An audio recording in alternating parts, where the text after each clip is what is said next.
शादी, शादी के बाद विवाद, और विवाद जहां पर पति पत्नी के बीच में अनबन होती है। ऐसा ही एक जजमेंट जो है सुधीर वर्सेस ज्योति AIR 2016, Karnataka high court, page number 97।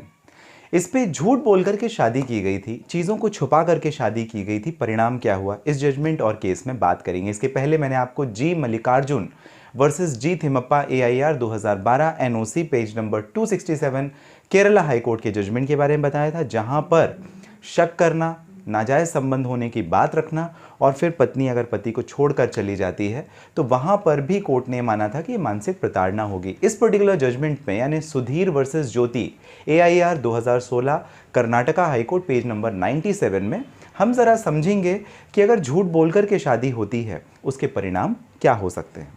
ये केस था जहां पर हस्बैंड को नियर ब्लाइंडनेस का प्रॉब्लम था, मतलब जो पास का देखने की प्रॉब्लम होती है वो थी, उसे पास का दिखाई नहीं देता था, और इस बात को शादी के समय उसने झूठ बोल करके सप्रेस किया था, दबाया था, बताया नहीं था।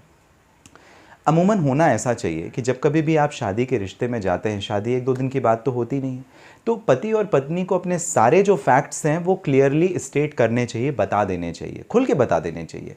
अब सामने वाले का कॉन्टेंशन है कि उस परिस्थिति में भी वो शादी करता है या नहीं। यहाँ पर ऐसा हुआ था कि आपने झूठ बोला या चीज़ों को नहीं बताया। कई बार चीज़ों को एक स्थिति के बाद में ना बताना भी झूठ बोलने के बराबर ही होता है। अब जब पति ने ये नहीं बताया कि उसे नियर ब्लाइंडनेस की प्रॉब्लम थी, शादी के बाद में पत्नी को ये बात पता चली, शादी को तलाक के लिए पत्नी ने एक डाइवोर्स का केस कोर्ट के सामने, फैमिली कोर्ट के सामने फाइल कर दिया।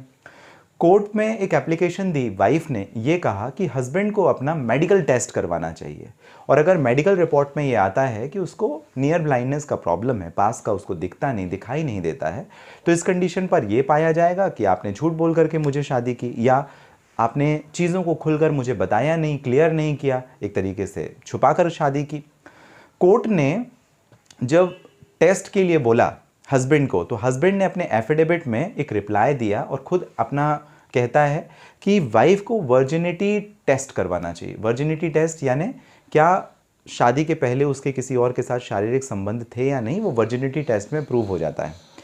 ये कोर्ट ने समझा कि ये महिला के आत्म स्वाभिमान के खिलाफ है, सेल्फ एस्टीम के अगेंस्ट है। इस वजह से इस तरीके की चीज़ों को कोर्ट इग्नोर नहीं कर सकती, और डिक्री और जजमेंट वाइफ के फेवर में ग्रांट किया और ये माना कि ये मेंटल क्रूएलिटी है, मानसिक प्रताड़ना है। इस तरीके की चीज़ों को बिल्कुल भी इग्नोर नहीं किया जा सकता, और इसे कोर्ट ने मानसिक प्रताड़ना में शामिल किया। यानी जब कभी भी आप झूठ बोलकर शादी करें, तथ्यों को छुपाकर शादी करें, और फिर ऊपर सामने वाले के ऊपर ये आरोप लगाने लग जाएं कि आप वर्जिनिटी टेस्ट करवा लीजिए, आप ये करवा लीजिए, वो करवा लीजिए, और अगर ये एक ऐसे परिदृश्य में है जहां पर ये समझा जाएगा कि ये मेंटल क्रूएलिटी में आता है, मानसिक प्रताड़ना में आता है, तो निश्चित रूप में जिसके विपक्ष में ये किया गया है, जिसके अगेंस्ट में ये किया गया है, उसे तलाक मिलेगा, चाहे वो पति हो या पत्नी। कई बार ऐसा होता है, मान लीजिए फॉर एग्जाम्पल पत्नी डाइवोर्सी थी, उसने ऑलरेडी तलाक कर रखा था, लेकिन अपने पति को शादी के समय बताया नहीं। चीज़ों को नहीं बताना भी झूठ बोलने के बराबर ही है, ये भी बात ऐसी ही है। तो यहाँ पर पति या पत्नी अगर दूसरी शादी करते हैं, उन्हें डिस्क्लोज करना चाहिए। छोटी मोटी बातों को इग्नोर किया जा सकता है, लेकिन मोटी मोटी और बड़ी बातों को इग्नोर नहीं किया जा सकता। शादी के पहले आपका बच्चा है, आपने दूसरी शादी की, आप ये फैक्ट छुपाते हैं, ये गलत है। आपको कोई बहुत बड़ी मेडिकल इलनेस है, कोई गंभीर प्रकृति की बीमारी है, आप उस बीमारी को छुपाते हैं, ये गलत है।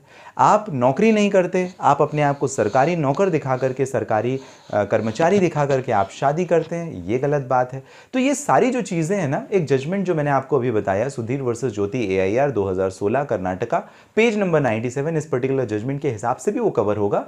और भी काफ़ी रेलिवेंट जजमेंट्स हैं जो इस तथ्य को कवर करते हैं, जहाँ पर झूठ बोल करके शादी की जाए, तथ्यों को छुपा करके शादी किया जाए, तो उसे भी कोर्ट कंसीडर करती है कि it comes to mental torture and mental cruelty, मानसिक प्रताड़ना में शामिल किया जाएगा। आपको इस जजमेंट के बारे में कुछ जानकारी और विशेष तौर पर चाहिए, आप मुझे कमेंट बॉक्स में पूछ सकते हैं। डायरेक्टली करना चाहें बात, जी हाँ, अपॉइंटमेंट बुक करके आप कर सकेंगे। इस वीडियो के डिस्क्रिप्शन में डिटेल है, लिंक है, जहां से डायरेक्टली अपॉइंटमेंट बुक हो जाएगा। साथ ही साथ कमेंट बॉक्स में भी आपके प्रश्न आ जाएं, मैं कोशिश करूंगा आपको जवाब देने की।